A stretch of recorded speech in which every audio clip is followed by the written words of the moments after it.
Kan mandi, artinya kita mengetahui mandi wajib itu penyebabnya apa-apa, maka dilanjutkan akan diterangkan tentang fardu mandi, yakni rukun-rukun mandi.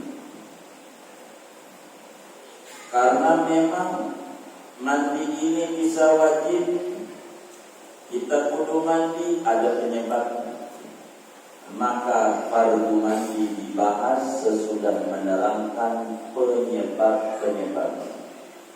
Namun agar kajian kita jauh lebih sempurna, supaya kita mengetahui jangan mandi wajib saja, sebelum kita menerangkan fardu mandi atau rukun-rukun mandi, maka kita perlulah mengetahui mandi sunnah. Meski nanti oleh Syekh Fathul Mu'in, Syekh Zainuddin Al-Nabari akan dijabarkan pada bab-bab tersendiri ke depan. Kita sudah tahu mandi wajib ada 6 penyebabnya, maka perlulah kita tahu mandi sunnah.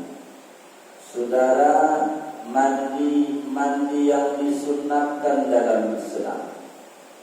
Oleh karena Islam ini agama yang mengedepankan higienis. Islam itu agama yang mengedepankan kebersihan. Sedari dulu, dari 14 abad yang lalu, Muslim itu disuruh bersih. Bukan karena ada corona, bukan. Sebelum ada itu, jauh 14 abad yang lalu sudah ditanamkan oleh junjungan kita Nabi besar Muhammad sallallahu alaihi wasallam betapa Muslim harus berdiri di atas kebersihan. Mulai dari kebersihan akidah sampailah kebersihan hati. Kebersihan akidah, jangan sampai ada syirik di dalamnya. Kebersihan hati, jangan sampai ada suudzon. Ada orang tak pakai masker, sok suci dia, dosa ngomong begitunya gede banget. Ada orang di masjidnya rapat, sok suci dia, biar nanti juga kena. Ngomong begitunya dosanya ditumpahin ke bumi, tidak muah. Dosa suudzon. Ma'ubidallahu bi syai'in ahsana min husnil dhanni billahi wa bi ibadillah. Tidak ada ibadah yang tertinggi selain husnul dzan kepada Allah dan husnul dzan kepada sesama hamba Allah. Maka Islam mengedepankan kebersihan. Jumat umpamanya bukan sekedar cuci tangan, seluruh badannya disuruh cuci oleh Nabi. Tapi lah kemudian kadang ada orang Jumat saja tutup, ada ngerti. Agama dikalahkan oleh dogma, dan ini sebuah kerugian. Islam tangan ada mandi sunnah di luar mandi wajib yang 6 penyebabnya. Jumlahnya ada 17. Mandi yang disunnahkan di dalam Islam. Sebelum saya menerangkan mana aturan-aturan mandi itu supaya mandi kita sesuai dengan Nabi Muhammad sallallahu alaihi wasallam, maka mandi sunnah kita perlu tahu. Yang pertama, mandi sunnah itu adalah mandi Jumat. Kata Nabi, "Idza jaa ahadukumul jumu'ah falyaghtasil." Kata Nabi, apabila datang salah seorang kamu untuk sholat Jumat, apalagi yang perempuan, maka hendaklah mandi dulu. Bukan tangan doang, mandi sunnah. Mau berkumpul orang mandi. Bahkan dalam adzan mandi Jumat ini wajib. Berdasarkan hadis Nabi, ghuslu yaumil jumu'ati wajibun ala kulli muhtalim. Mandi Jumat itu adalah wajib bagi tiap-tiap orang baru. Tapi dalam kajian mazhab Syafi'i itu hadis ditakwil Sebab kata Nabi, man tawaddo'a yawmal jumu'ah fa biha wa ni'mat wa man igtasala fal ghuslu afdal. Kata Nabi, siapa orang yang berwudu saja pada hari Jumat, maka dengan perkara wudu saja sudah cukup dia sholat Jumat, udah jaga kebersihan. Tapi siapa mandi lebih cakap, melebihi daripada wudu. Maknanya tidak wajib mandi Jumat. Tapi nanti kajiannya pada bab Jumat pembedaannya. Moga umur kita panjang dan nyampe pada Amin. Yang kedua, mandi hari raya Idul Adha. Termasuk mandi hari raya Idul Fitri, sunnah. Kalau mandi Jumat mulai sunnahnya adzan subuh, yakni terbit fajar. Kita di situ tuh kita sunnah mandi Jumat. Pagi sebelum ke kantor kita mandi. Niat mandi Jumat karena mulai masuknya dari adzan subuh.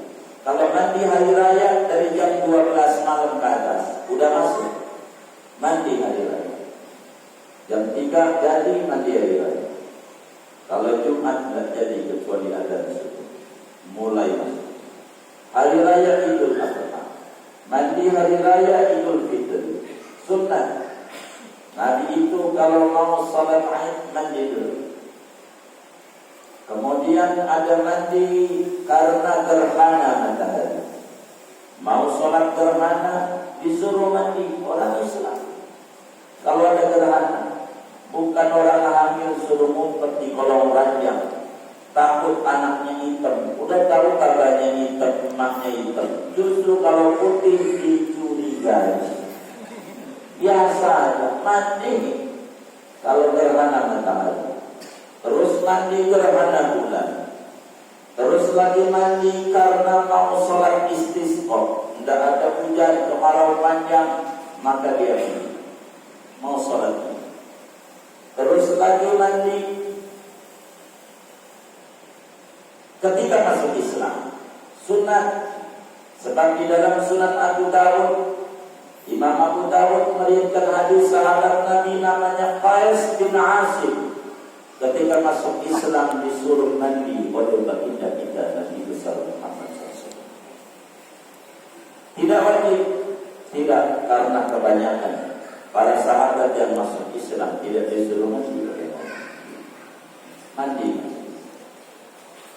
Mana lagi mandi karena sembuh dari gila. Sembuh dari gila mandi. Sunnah. Dicontoh sama orang keluar dari penjara nyebur ke kali, banyak ke laut, ya kan, mandi. Sembuh dari pingsan mandi. Cuman kalau habis gila, habis pingsan, habis ayam, mandinya niatnya yang bagus mengangkat hadas besar saja. Mandinya niatnya. Sebab kata Imam Syafi'i radhiyallahu anhu, qalla man tughmiya alaihi lam yunzil. Jarang orang yang ayam enggak keluar mandi.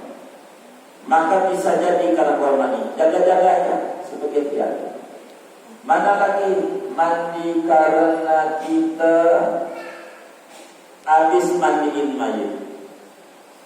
Kalau kita habis mandiin mayit, sunatlah kita mandi. Tidak wajib, tidak. Kata Nabi, man ghassala mayitan falyaghtasil. Siapa yang memandikan orang yang mati, sunat dia mandi. Mandi. Orang habis mandiin mayit itu megang-megang mayit pada pegel badannya. Maka jarang mau orang jadi tukang mandiin. Karena habis mandiin pada pegel. Ada juga yang halusinasi, mimpi didatengin. Ini yang jadi pada mundur dan agak-agak. Jadi pada pegel inilah disuruh oleh Nabi suruh mandi. Nanti sederhana, jangan takut. Kalau habis megang mayit, megang doang dulu sunnah. Tapi habis mandiin, sunnah mandi. Sehat. Kenapa habis mandiin mayit orang pada sakit? Hendak ngamalin ajaran Nabi. Mandi. Yang lain mandi sunat terkait dengan haji. Mana tuh? Mau ihram. Sebelum ihram kita mandi dulu. Mandi. Mau ihram, haji maupun ihram. Mana lagi? Mandi. Mau masuk kota Makkah.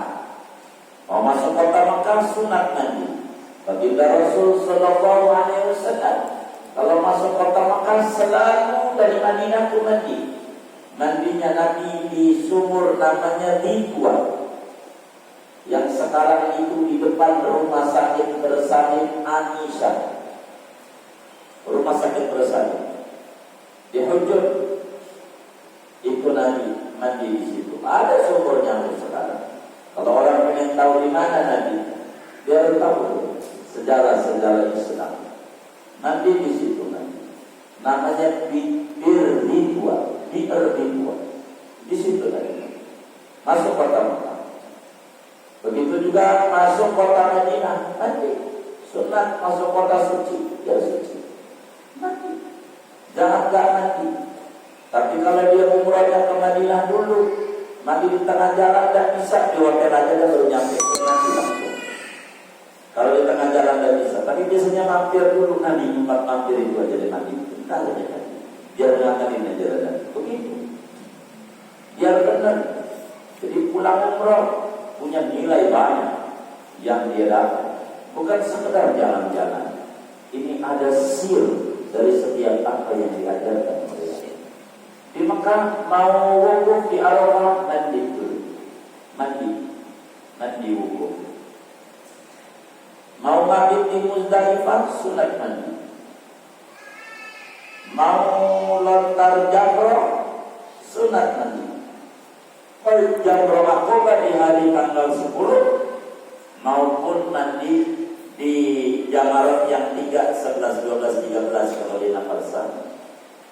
Mandi mau habis di Mina. Ini mandi. Banyak mandi sunat. Termasuk kita mau hadir di keramaian. Sunat kita mandi. Mau mandi. Tapi kalau mau sholat 5 waktu tidak disunatkan mandi. Kecuali orang-orang sufi.